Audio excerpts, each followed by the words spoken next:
noite, irmãos.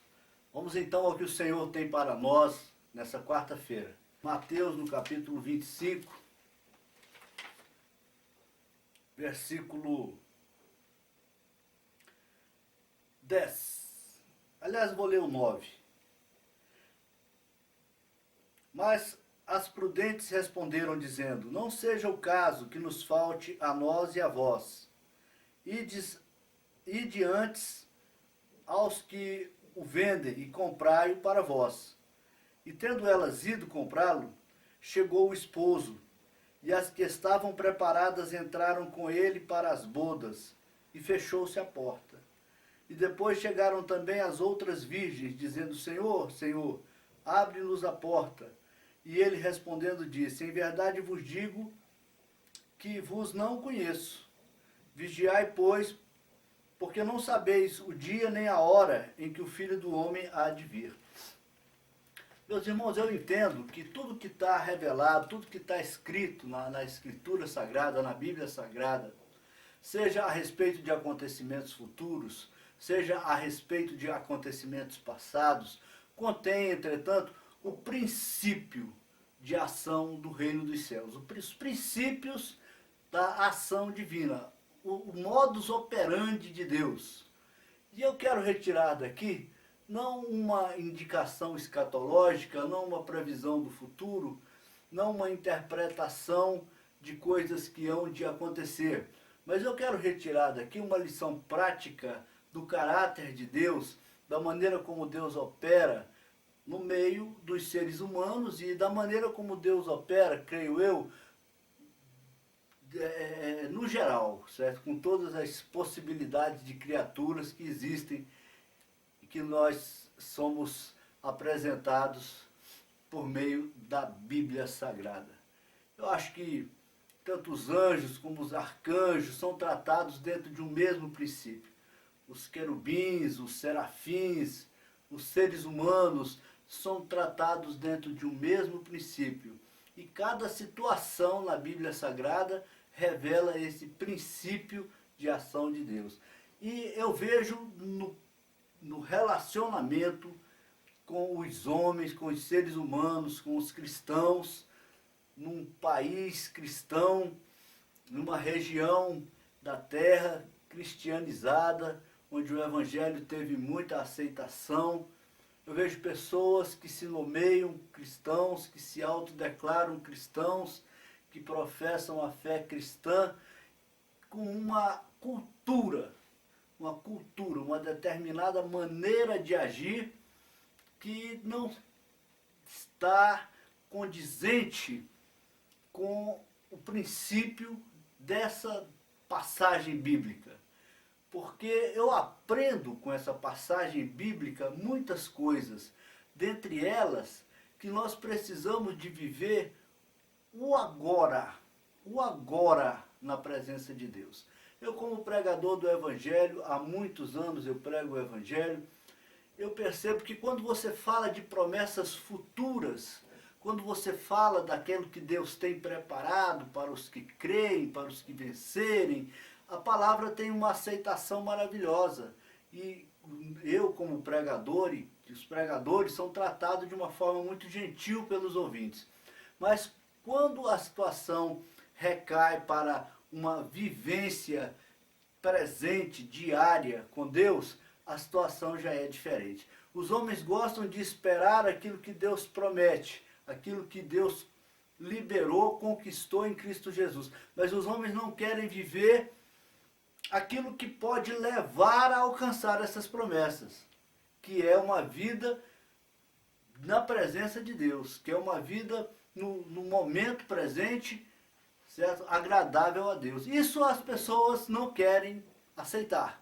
Uma vida que no momento presente seja agradável a Deus, seja aceitável a Deus. Ocorre, porém, que para se alcançar alguma promessa de Deus, é preciso estar vivendo no tempo presente de uma forma agradável a Deus. E eu aprendo isso também nessa parábola das 10 virgens, porque algumas estavam vivendo de forma agradável na presença de Deus, de uma forma justa, de uma forma correta, fazendo aquilo que era necessário para que alcançasse a promessa de participar das bodas. Mas uma parte delas não estava vivendo no momento presente dentro da expectativa daquele Senhor, que no caso seria a expectativa de Deus para a sua igreja. Então elas saíram inadvertidamente para adquirir algo que havia acabado, mas que não poderia ter acabado. Por que que a das outras não acabou? Somente a delas acabou. Mas elas saíram e ali elas perderam a oportunidade. Você entende? Quando você não faz direito o que é preciso fazer, eu vejo Deus dizendo isso. Quando você não faz direito o que é preciso fazer agora, você não consegue participar daquilo que está prometido no futuro. Eu vejo pessoas que já perderam a bênção de Deus há muito tempo e continuam esperando aquilo que já perderam, nem sabem que perderam. Eu vejo pessoas que já deixaram a oportunidade passar, que já deixaram o cavalo arriado passar na porta e nem ligaram para ele. E continuam esperando aquilo que Deus prometeu. Eu vejo pessoas que estão na condição dessa virgem imprudente, que não estão querendo viver dentro daquela expectativa de Deus para conceder a bênção, que não estão participando daquilo que as virgens prudentes participaram, que não estão agindo como as virgens prudentes e estão esperando alcançar a promessa de participar das bodas. Eu quero chamar a uma reflexão essa igreja nessa noite. Porque existem muitas pessoas que saíram para comprar azeite e o noivo veio e elas perderam a oportunidade. Existem muitas pessoas que perderam a oportunidade porque não quiseram ouvir aquilo que estava sendo dito em determinado período na igreja, seja na nossa igreja ou seja em outra igreja. Existem inúmeras pessoas que perderam a bênção porque não quiseram deixar coisas que deveriam ter deixado há muito tempo atrás. E foi lá, no passado, que perderam a bênção e ainda não perceberam. E ainda estão esperando coisas que já passaram em suas vidas e que foi perdida por causa da desobediência, por causa da inadvertência, por causa da murmuração. Existem pessoas que em determinadas épocas da vida viveram uma vida revoltada com Deus. E ali aquela promessa que tinha sido feita lá no começo da caminhada se perdeu. Se perdeu. E depois houve um retorno, mas não houve um recomeço. A pessoa geralmente ela sai para comprar o azeite que lhe falta e depois ela retorna e não percebe que a porta já está fechada, que aquela porta que ela estava esperando, que aquela porta que ela devia estar vigiando para entrar, já se fechou e a pessoa fica ali esperando uma porta que já se fechou abrir. E não vê que as pessoas que queriam entrar já entraram, que a festa já está pelo meio e elas ficam ali pensando que irão entrar num negócio que já não vai dar mais. Certo? E eu não estou querendo desanimar ninguém, muito pelo contrário. Eu estou querendo dizer para você fazer um exame na sua própria vida. Quando é que você saiu, ou se você saiu, quando é que você saiu para comprar esse azeite? Quando o seu azeite acabou e você saiu para comprar o azeite. Quando você começou e num determinado momento você parou. Houve um recomeço? Ou você continuou de onde havia parado e está como esse exemplo que eu estou considerando, esperando uma porta que já se fechou se abrir? Porque Deus ele trabalha no momento presente. Deus promete, a promessa vai se cumprir se a pessoa permanecer de pé na presença dele. Se a pessoa cair, aquela promessa perde a validade. Promessa perde a validade. Promessa perde a validade. Porque o pecado destrói aquilo que estava sendo construído. É como uma casa que estava sendo edificada, que estava sendo levantada, e veio um vendaval, soprou e derrubou. O pecado destrói aquilo que estava sendo construído.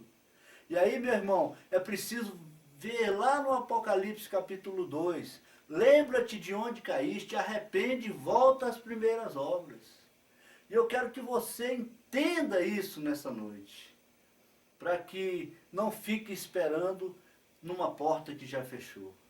Lembra onde foi que houve o problema? Arrepende, que Deus te dá o direito de um recomeço. Aí é que está a graça maravilhosa. A graça não é em aceitar o homem pecador. A graça não é em acobertar e colocar panos quentes no pecado que se comete. A graça não é quebrar a lei do reino eterno de Deus para salvar ou para abençoar alguém. A graça divina, a graça da cruz de Cristo está em perdoar pecado e permitir um recomeço. Permitir o recomeço onde deveria existir a morte, Deus abre um parêntese e permite um recomeço. Eu quero que você entenda isso nessa noite e pare de quebrar a cabeça.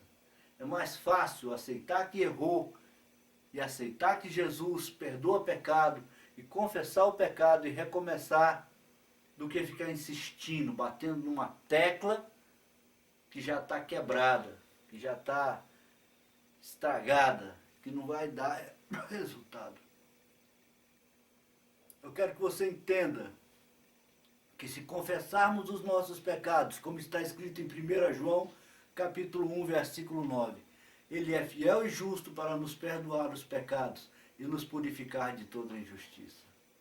Eu quero que você seja levado pelo Espírito de Deus a fazer uma autoanálise e se na sua vida tiver acontecido um desvio de conduta cristã, eu quero que você tenha coragem de reconhecer onde foi que você errou e de aceitar e de crer, de exercitar a sua fé no perdão que existe no nome de Jesus e recomeçar.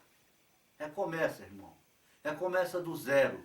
Recomeça do zero, que o oleiro vai fazer um vaso valioso onde tinha um vaso trincado. Amém? Recebe essa palavra com amor e que o Espírito Santo possa falar mais profundamente no seu coração. Que Deus nos abençoe.